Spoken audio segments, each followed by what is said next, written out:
Decir al respecto. Don Martín, ¿usted piensa que Judas fue salvo? ¿Qué piensa al respecto de eso?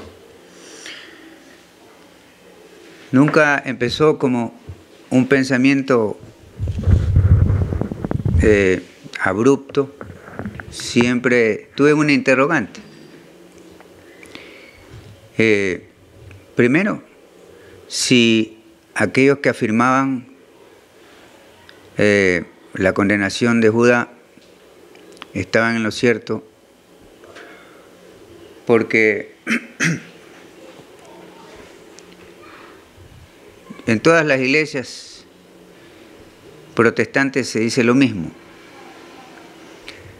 En cuanto al catolicismo, no todos dicen lo mismo, no todos los sacerdotes, no todos los líderes de la Iglesia Católica dicen lo mismo al respecto. E incluso el Papa Francisco hizo una declaración en una entrevista al respecto y me agradó porque me di cuenta de que como que quiso romper con una tradición, que es lo que yo entiendo con respecto de Judas, es una tradición el decir que se fue al infierno. Y bueno, el tema del infierno ya sería otro tema de estudio, pero me agradó esa declaración pública, porque fue pública, la declaración del Papa Francisco al respecto. Pero yo en mis inicios, que ya pues antes de convertirme y ser un cristiano practicante, yo tenía la costumbre de leer mucho, a mí me gustaba mucho la lectura. Y cuando vine a los pies de Cristo a los 24 años, no perdí la costumbre, seguí leyendo, estudiando, esta vez la escritura sin dejar lo otro. Entonces siempre tuve esa costumbre de investigar, de escudriñar, de leer. Y eso que no había la ventaja que hay ahora del internet y del celular. Tenía que acudir a las bibliotecas, tanto públicas como las bibliotecas de las facultades de Filosofía y Letras, Facultad de Psicología en la Universidad de Guayaquil. Entonces, tuve siempre desde un comienzo la interrogante respecto del tema de Judas. Y me puse a investigar, me puse a estudiar, más allá de que yo tengo un doctorado en teología bíblica, porque desde que entré en el cristianismo quise tener una capacitación, pero no sesgada, como ocurre con los seminarios e institutos dentro del protestantismo que son sesgados. Ya desde ahí empiezan con un problema de credibilidad para mí. Y en cambio, pues entiendo que los sacerdotes o curas en la Iglesia Católica se capacitan en prestigiosas universidades que están pues por todo el mundo, como las universidades jesuitas, entre ellas. Y son personas muy capacitadas, con las cuales yo pues no discrepo en muchas cosas, sino en muy poquísimas cosas. Tengo amigos, entre ellos, con los que he conversado, tanto como amigo como de aspectos teológicos. Y Y esa es mi historia. Esa es mi base. Entonces, sí, yo personalmente creo, pero fundamentado en las Sagradas Escrituras, que Judas partió salvo, partió con el Señor por ciertas puntualizaciones que tengo listas. Yo tengo el plan y el propósito de escribir un libro al respecto, que va a ser muy completo, en el sentido de que yo no dejo cabos sueltos en ese estudio, que es muy extenso, así como también con respecto al tema del infierno y con respecto al tema de la gran ramera. Pero esos son dos estudios que no voy a tocar en esta noche, sino que me voy a centrar en exclusiva en lo que respecta al apóstol Judas. Para empezar, me voy a centrar en las anomalías del protestantismo. Judas no es tan conocido dentro del protestantismo como tema de estudio. No es llamativo. ¿Por qué? Por los prejuicios religiosos, con lo cual lo tienen estigmatizado, reitero, dentro del protestantismo. Y esos prejuicios como que han conducido a esta gente a desestimar el tema. Un tema que yo no quise desestimar desde el principio, desde el comienzo de mi carrera como cristiano. Y entonces quise tomar en cuenta todo al respecto de Judas, que ellos pues en sus seminarios e institutos se resumen en una sola frase: Judas se fue al infierno y ya está. No hay nada que hablar, no hay nada que hablar. Hay que analizar, hay que estudiar, hay que debatir, hay que llegar al consenso. Porque el tema es crucial, pero no tanto como para desestimarlo a rajatabla, diría yo. Polémico, tal vez, pero no intensamente. Es muy sencillo de entender, si tan solo hay la disposición y la objetividad para tratar el tema. Y empiezo con decir que en los seminarios donde yo fui alumno y donde permanecí callado, tomando apuntes y tomando notas, que ahí tengo pues cuadernos llenos de tantas afirmaciones infundadas, que yo me tomaba el trabajo de tenerlas ahí registradas para poder refutar más adelante.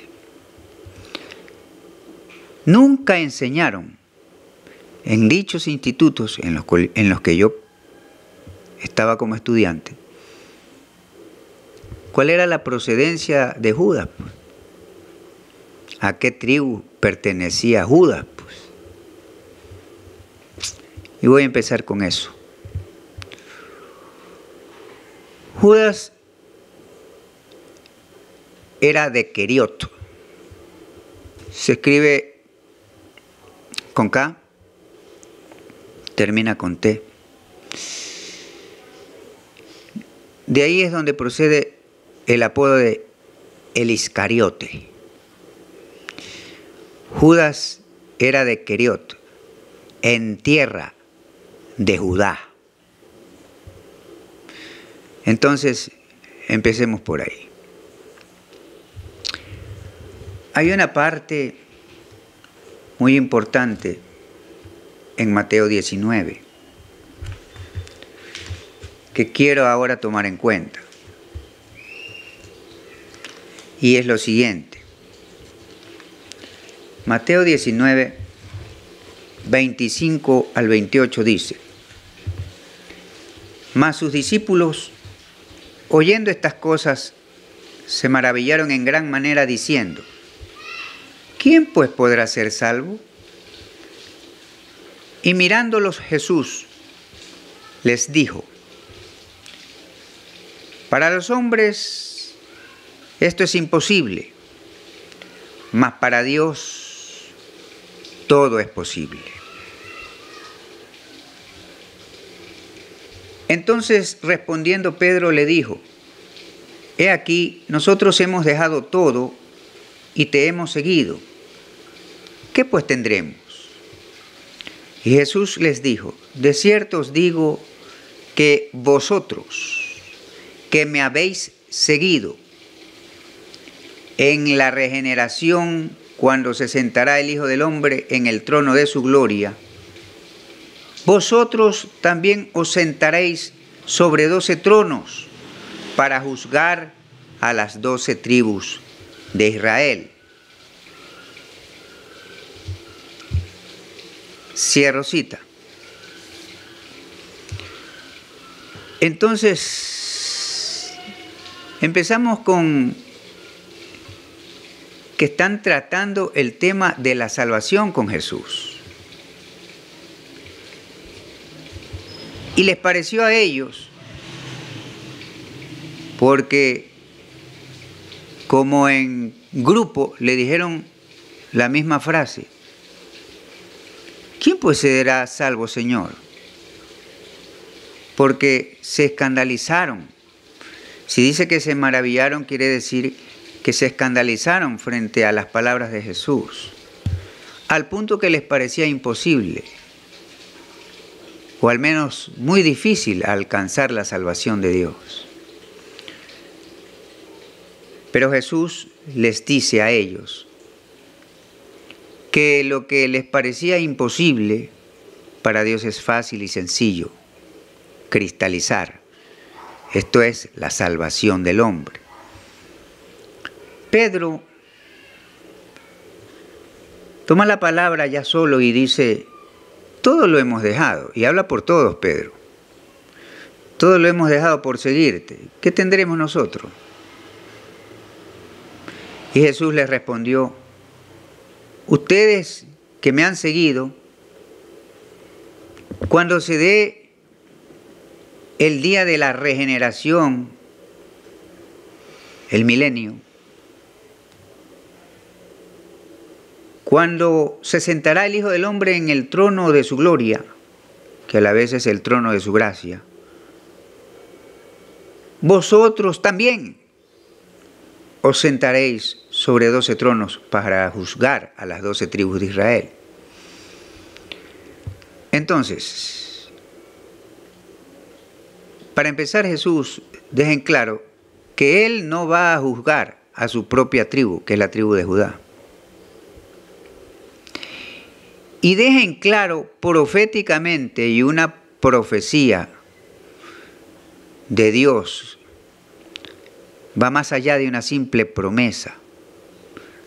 Una profecía es palabra cumplida de antemano. De antemano. Y dejando en claro que Él no va a juzgar a su propia tribu,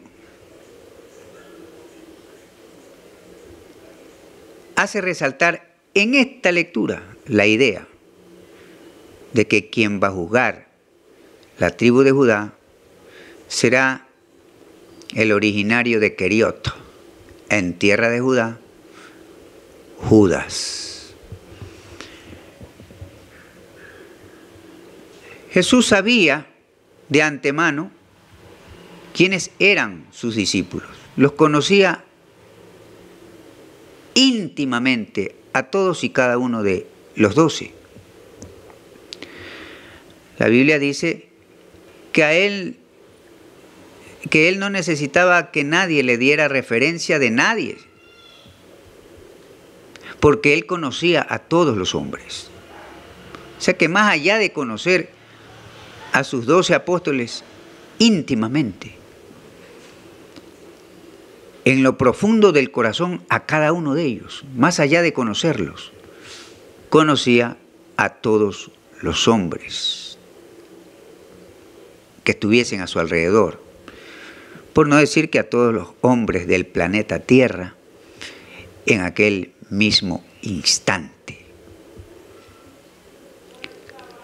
Que él no necesitaba que nadie le diera referencias de la vida de nadie, porque simple y sencillamente él conocía a todos los hombres. Eso está escrito textualmente en la Sagrada Escritura, no es que yo estoy argumentando. Entonces conocía a cada uno de sus discípulos, a cada uno de sus apóstoles, y sabía pues de antemano quién era Judas, qué iba a hacer durante el ministerio del Señor y que lo iba a entregar. En pleno conocimiento de eso, el Señor deja esta perla, que el protestantismo pasa revista y a la vez pasa por alto. Yo no, yo me detengo, como en este instante, a explicarlo. Y digo pues que queda claro, en primer lugar, que Jesús no juzgará a su propia tribu, que lo hará el apóstol correspondiente, en este caso Judas, que era originario de Queriot, en tierra de Judá. Judas el Iscariote.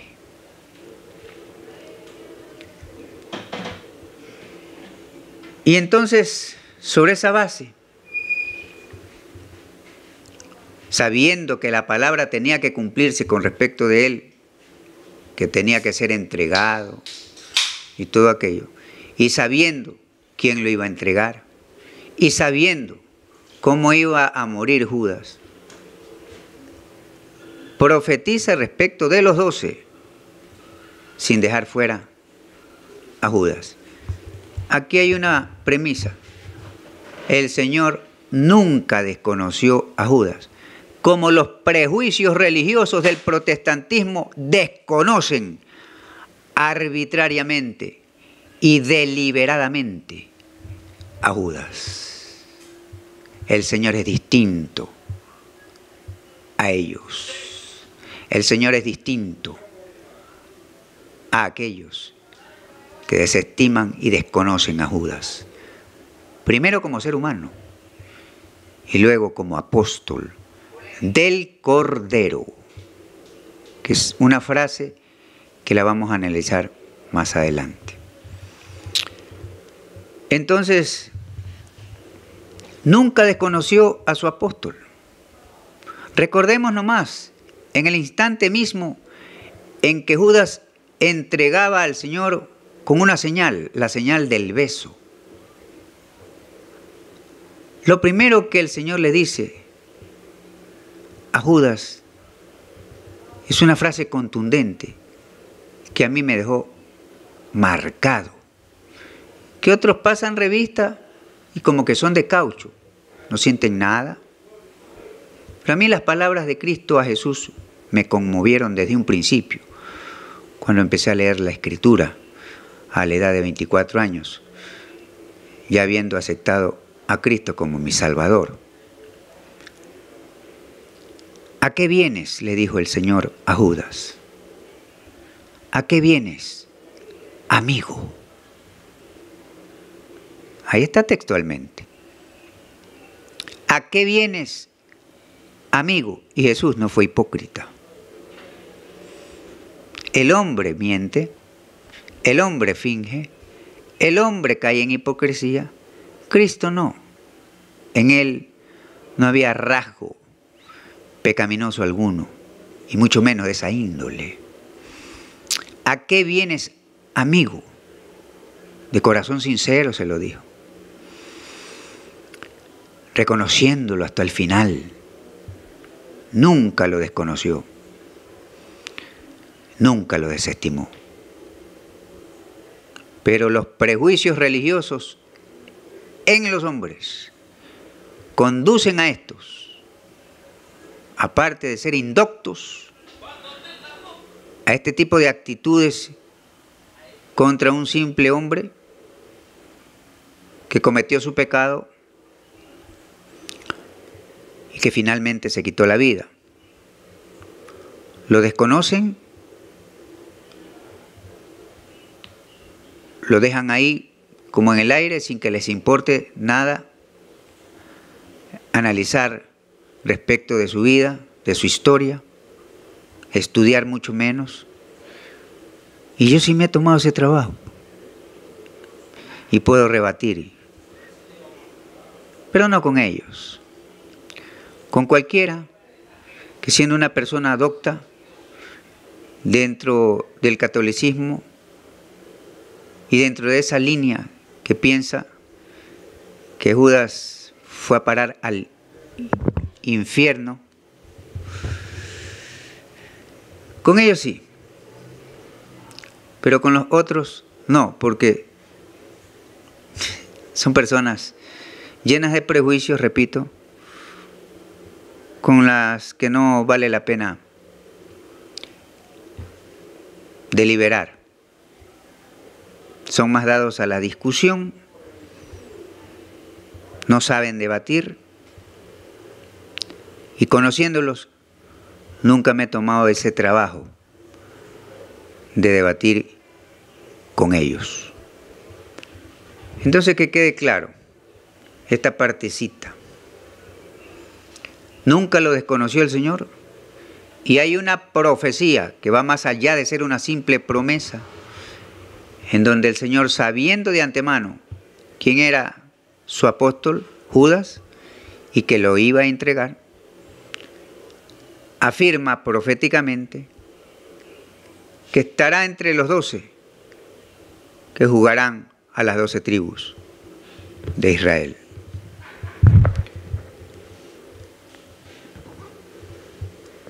Hay un punto que tomar en cuenta. Las personas que a veces toman el tema de Judas, pero ya con su sesgo marcado contra él, se toman el Salmo 41, Salmo 69, el Salmo 109, que está muy bien que lo tomen, pero que lo toman o interpretan a su manera, en base a todo lo demás que les arrastra hacia la ignorancia, y agarrándose de ciertas partecitas, saltan o brincan casi como de alegría, afirmando, ahí está pues, ahí está el condenado y ya no hay nada que hablar, no hay nada que analizar, no hay nada que analizar. Salmo 41:9 contiene algo que va a ser objeto de análisis por mi parte en esta noche. Dice así Salmo 41:9. Aún el hombre de mi paz, en quien yo confiaba, el que de mi pan comía, alzó contra mí su calcañar. Perfecto. Pero aquí no se afirma condenación alguna. Ya analizaremos otros versículos. Pero vale la pena considerar lo siguiente. Cuando los profetas escribían y David profetizó, cuando los profetas escribían, ellos tenían afirmaciones que apuntaban a varias direcciones, no solamente a un objetivo o dirección o destinatario, sino a varios objetivos, a varias direcciones y a varios destinatarios. Por ejemplo, aquí en Salmo 41:9 David se está refiriendo a un enemigo personal. Se refiere a Ahitofel, que traicionó a David, que comía con el rey en el palacio. Y en un sentido más amplio, fue el primer objetivo de David como profeta con respecto a este personaje, Ahitofel, quien lo traicionó. Trasciende y es aplicable a lo que tiene que ver con la historia de Jesús y Judas. Era quien del pan del Señor comía y lo traicionó. Entonces, David se refiere a un enemigo personal al respecto. Y también su profecía alcanza a la historia de Jesús con Judas. Entonces, considerando eso, pasemos a Salmo 69, 25. Salmo 69, 25 al 28 dice: sea su morada desierta y en sus tiendas no haya quien habite. Porque persiguieron al que tú heriste y cuentan del dolor de los que tú llagaste. Agrega iniquidad a la iniquidad de ellos y no entren en tu justicia. Sean borrados del libro de los vivientes y no sean escritos con los justos.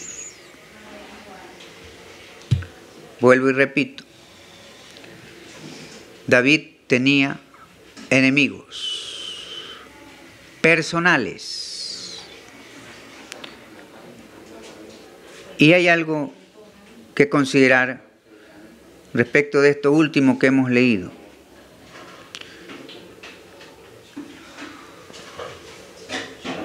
Es aquella situación en la que los apóstoles se encontraron de pronto para elegir al sustituto de Judas. Y eso no tuvo ningún fundamento desde el inicio. Y ya les voy a explicar después el por qué.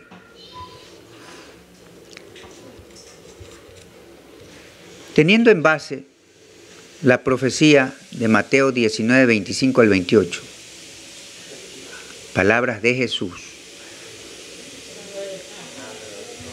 tenemos que allanar esto que hemos leído a la realidad de que David tenía sus enemigos personales y a la realidad de que esta palabra escrita por David, inspirado por el Espíritu Santo, tiene que ser allanada a Mateo 19, 25 al 28, donde el Señor profetiza respecto de sus 12 apóstoles, sin dejar a ninguno de ellos fuera. Se sentarán sobre 12 tronos para juzgar a las 12 tribus de Israel. No involucren en ese número a Matías, del cual hablaré más adelante. Finalmente, Salmo 109:8. Dice así. Salmo 109:8. Lo siguiente.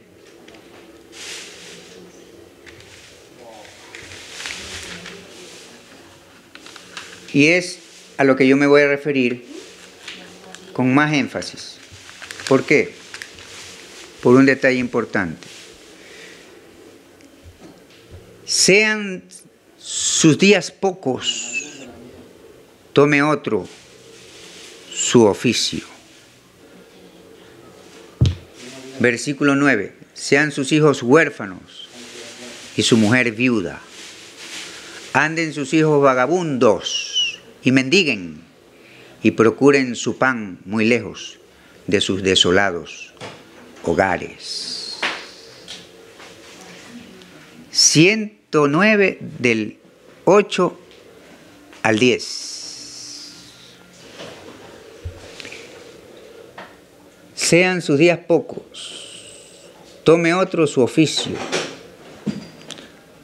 Vuelvo a reiterar, David tenía sus propios y respectivos enemigos. Él apuntaba a esa dirección en primera instancia.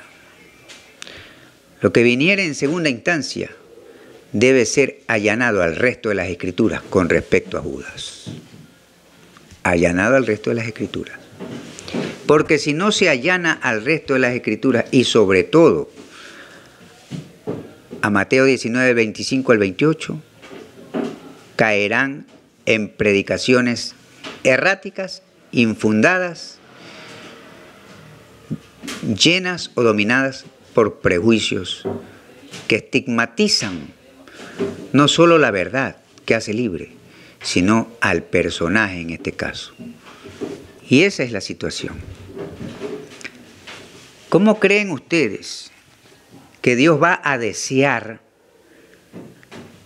que los hijos de Judas queden huérfanos sin la posibilidad de un padre adoptivo o putativo, y que su mujer quede viuda, que nunca pueda rehacer su vida, en plena dispensación de la gracia, porque la gracia empieza con la muerte y resurrección de Cristo?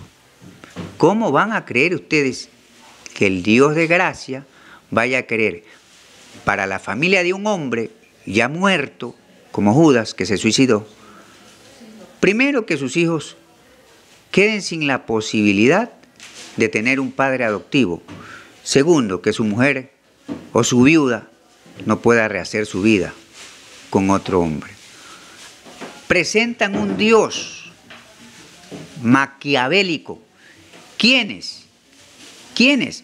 Precisamente los apóstoles, que toman la atribución de escoger un sustituto para Judas. En ellos comienza el error. ¿Quién puede decir que los discípulos no podían equivocarse? ¿Quién puede afirmar que es imposible que los discípulos o los apóstoles cometieran un error? Y grave en este caso. Nadie lo puede negar. ¿Sabes por qué? Porque nunca dejaremos de ser humanos mientras estemos en este cuerpo. Vayan a leer detenidamente Romanos 7, donde Pablo se pone a sí mismo al desnudo, cuando dice: miserable de mí, ¿quién me librará de este cuerpo de muerte? Lo que no quiero hacer para ofender a Dios, lo hago. Y lo que quiero hacer para agradar a Dios, no lo hago. Veo en mi cuerpo otra ley que me arrastra a la ley del pecado. Veo en mis miembros otra ley que me lleva cautivo a la ley del pecado.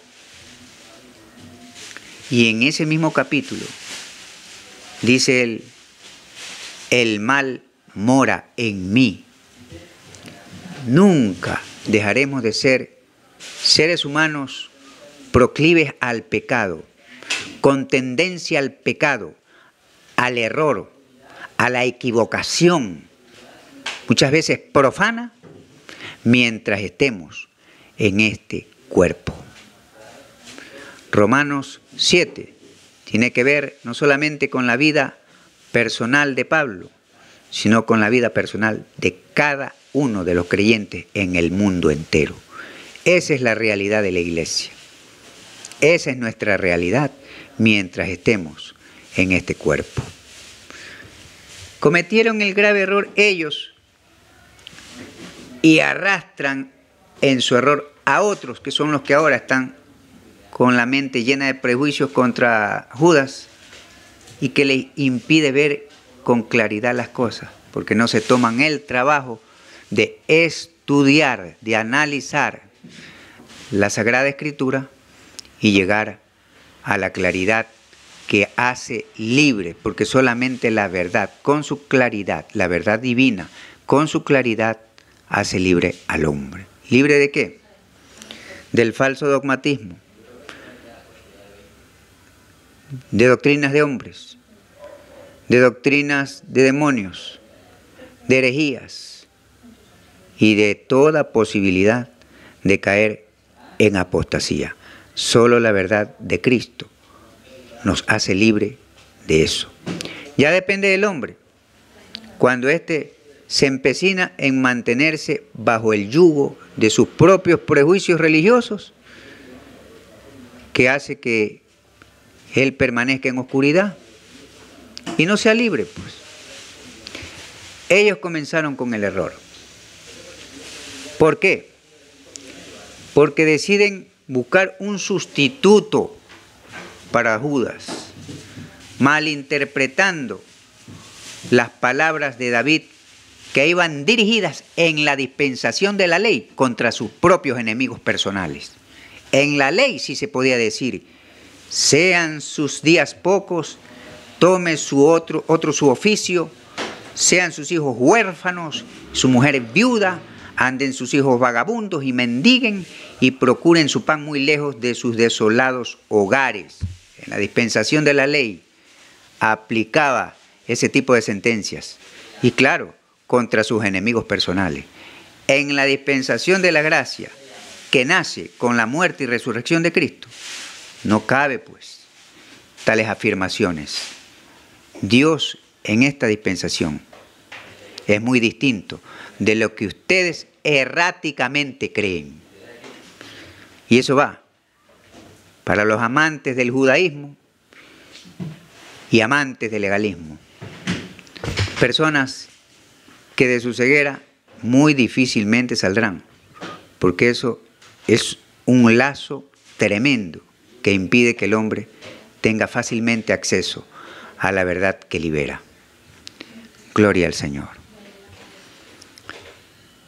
Tengamos eso como base. Y cuando David dice, tome otro su oficio, no se refiere pues a nada trascendental, se está refiriéndose a sus propios enemigos. Se está refiriendo a lo netamente secular, pues. Tome otro su trabajo, tome otro su puesto de trabajo. Queden sus hijos huérfanos, su mujer viuda y otro tome su puesto de trabajo. Apuntando netamente a cosas seculares de esta dimensión terrenal, nada trascendental, como el apostolado de Judas, buscándole un sustituto a Judas. Vean ustedes. Vamos al segundo punto. La palabra en Apocalipsis define el Evangelio como Evangelio eterno. La palabra es eterna. Primero, toda la palabra en sí es eternal.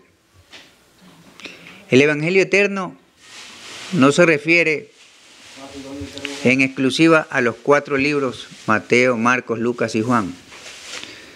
El Evangelio eterno en Apocalipsis como frase textual se refiere a toda la Escritura, tanto del Antiguo Pacto como del Nuevo Pacto, que tiene la función esencial de evangelizar al hombre. Siempre Dios tuvo ese plan y ese propósito, desde Adán y Eva hasta el día de hoy. Evangelizar. Y el Evangelio eterno comprende toda la Escritura. Evangelio eterno. Y parte del criterio respecto de esa frase, Evangelio eterno, que comprende toda la Escritura, yace la idea de que la palabra como tal, como Evangelio eterno, siempre estuvo en la mente de Dios, siempre estuvo en el corazón de Dios. Eternalmente estuvo la palabra en su mente y en su corazón. Cristo es la palabra misma. El Hijo de Dios, el unigénito del Padre, es la palabra misma, que un día se hizo carne. Cristo fue la palabra encarnada entre los hombres, hace más de 2000 años. La palabra es espíritu. Por eso se dice el Evangelio eterno en Apocalipsis. La palabra es espíritu. La palabra fue inspirada ¿por quién? Desde Génesis 1:1 hasta Apocalipsis 22 y su último versículo. Esa palabra fue inspirada por el Espíritu Santo. Eso quiere decir que dicha palabra, que es en sí el Evangelio eterno, estuvo en el corazón de Dios, estuvo en el mismo Espíritu Santo de Dios todo el tiempo, sin principio ni fin.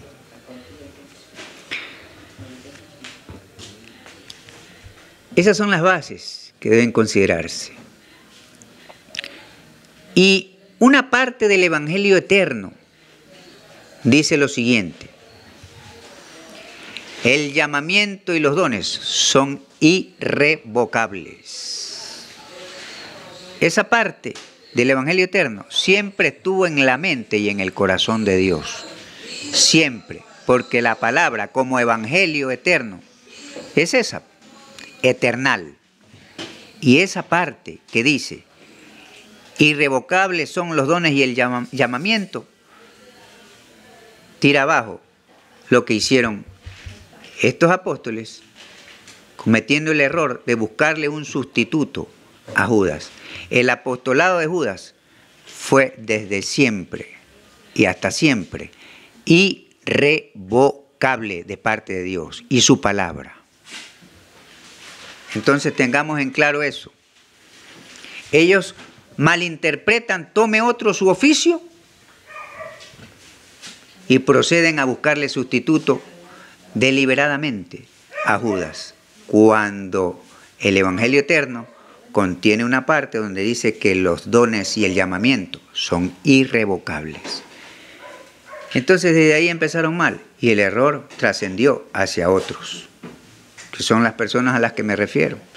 El protestantismo está atestado de prejuicios y falso dogmatismo.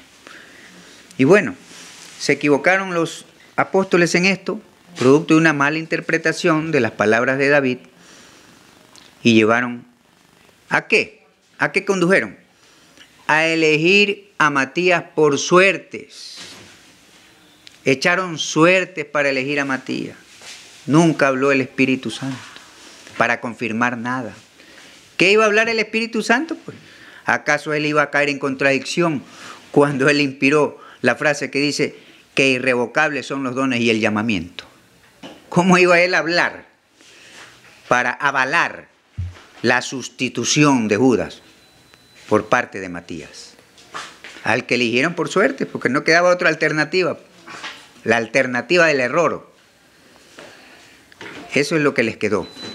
El Espíritu Santo nunca iba a aprobar eso. ¿Cómo pasó? ¿Cómo pasó con Saulo y Bernabé? El Espíritu Santo habló. Eso pasó con Saulo y Bernabé. Apartadme a Saulo y Bernabé para la obra a la que los he llamado. No es que echaron suertes ni nada. Habló el Espíritu Santo. ¿Por qué en el caso de Matías no habló el Espíritu Santo? Porque no podía hablar pues el Espíritu Santo ahí. ¿Cómo iba a caer en contradicción? Contradictorios son los hombres. Dios no. Entonces son puntos que tenemos necesitamos tener bien en claro con respecto de Judas. Entonces, esa es la explicación sencilla. Son ciertas puntualizaciones nomás las que estoy tocando. De Matías no se supo nada más. De esa hojita y de ese versículo donde se incluye su nombre, no pasó Matías en la historia. No pasó. No se habla más de él. No fue acompañante de ningún apóstol, ni entre judíos ni entre gentiles, en la labor de la Gran Comisión. No fue acompañante de Pablo, no fue acompañante de Lucas, no fue acompañante de Pedro, no fue acompañante de Santiago, no fue acompañante de nadie. Dicen, ahí sí desestimo la historia de Matías, porque de él no se habla, pues, más que una sola vez en donde se menciona su nombre. Eso sí es desestimar legítimamente algo o un tema. El tema de Matías lo desestimo. ¿Por qué? Porque solamente se habla una vez de él, se menciona una vez su nombre y no se menciona nada más de él. ¿Para qué estudiar qué, pues? ¿Estudiar de Matías qué, pues? Si no hay nada, no hay contenido. De Judas hay mucho contenido, pues. Desde el Antiguo como del Nuevo. ¿Qué analizar? Mucho contenido, desde el Antiguo Testamento como del Nuevo Testamento. ¿Qué analizar con respecto a Judas? Con respecto a Matías es todo lo contrario, no hay nada. Como no hay nada, se desestima, pues yo desestimo legítimamente el tema de Matías como tal. No puedo desestimar el tema de Judas como tal, como ilegítimamente desestiman los indoctos el tema de Judas, que hasta pereza les da tocar el tema, porque ya según ellos está resuelto. En sus fantasías y en sus prejuicios religiosos y falso dogmatismo está resuelto. Pero ante los ojos de Dios está resuelto de otra manera. Entonces, quedamos en eso. Vamos, para concluir, a Juan 17. Juan 17, 12 dice: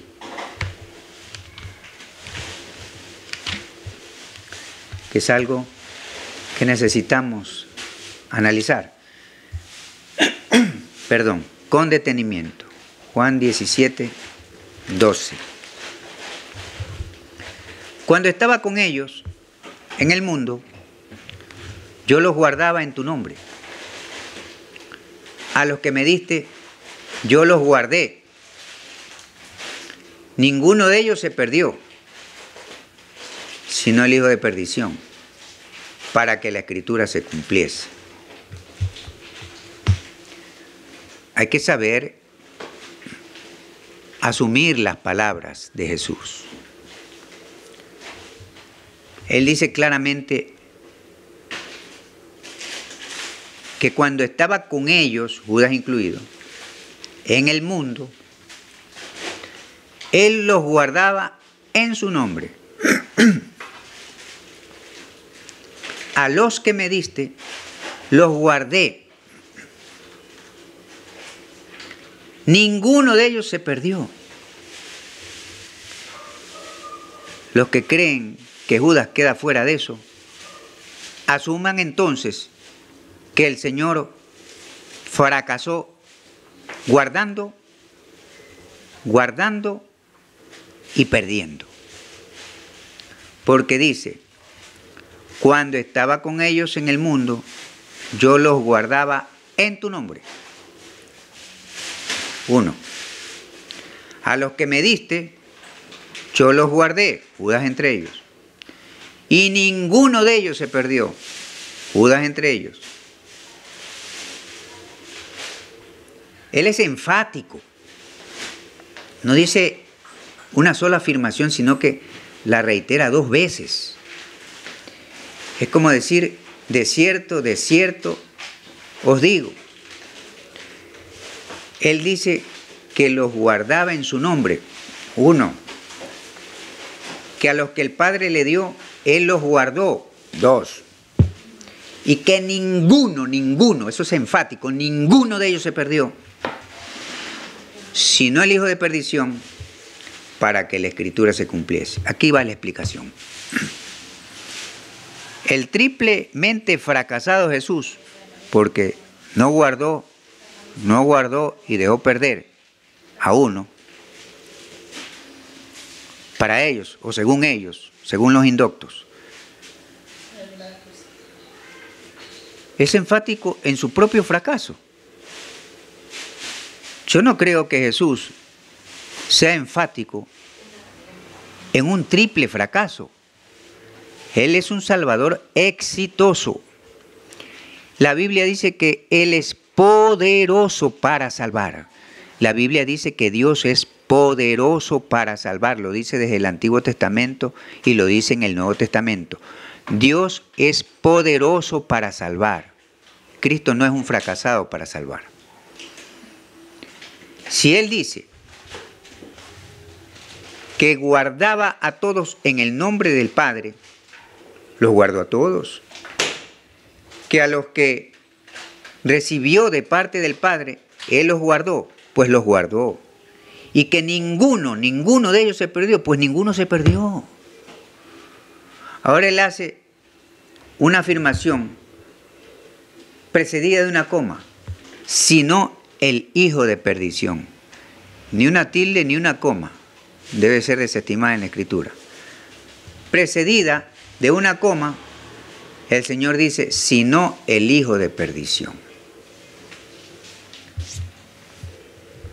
El estigma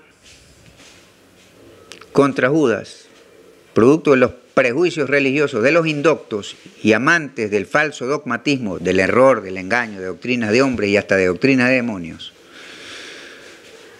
ha hecho creer a muchos incautos que el hijo de perdición es Judas. Por favor, ¿cuántos hijos de perdición hay declarados en la Sagrada Escritura? Yo conozco solamente un caso.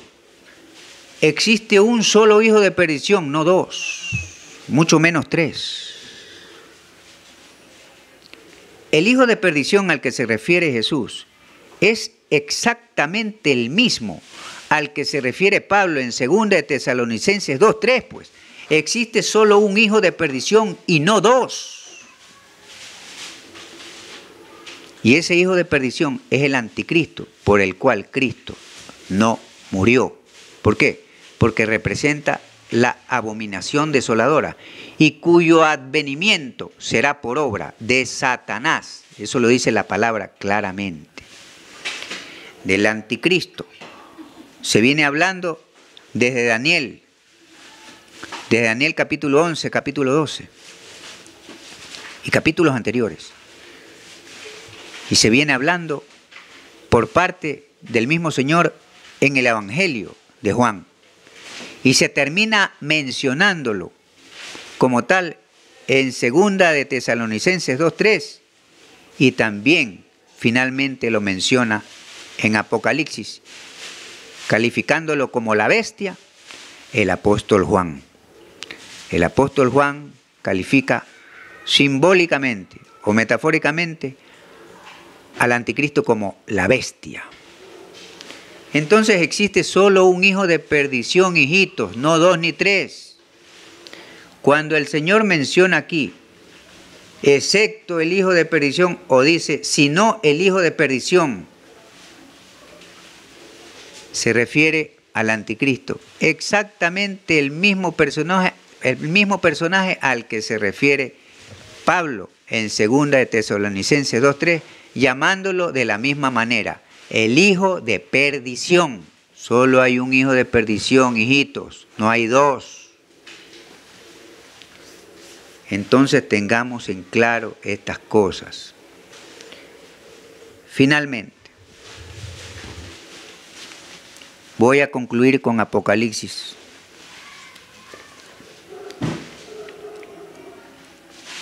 Capítulo 22.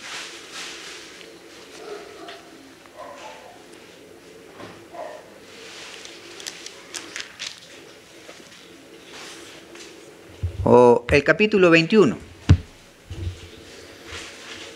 donde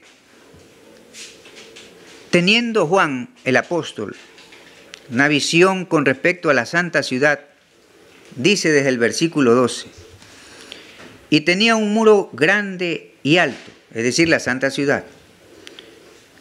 Tenía un muro grande y alto con 12 puertas, y en las puertas 12 ángeles, y nombres escritos que son los de las 12 tribus de los hijos de Israel.